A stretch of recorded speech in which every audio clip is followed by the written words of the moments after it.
An inferno in the canyons of Malibu.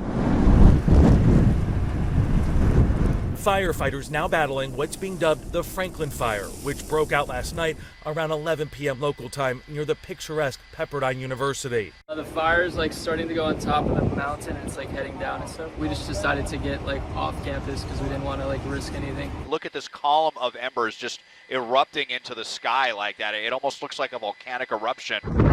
The big concern is the powerful Santa Ana winds, along with the unusually low humidity. Strong winds are expected throughout the night. At one point, the fire was seen burning dangerously close to large homes just below the hillside. We see the big towering flames, but it's often those embers that spread all over the place. These gusty conditions parallel the mountain fire that erupted in Ventura County last month. That fire torched about 200,000 acres and destroyed more than 200 homes. 3 people were killed. And Pepperdine University was briefly threatened. You had the power cut off. Students were told to shelter in place. That threat has subsided, but classes are canceled. Meanwhile, red flag warnings remain in effect for Southern California through tomorrow evening.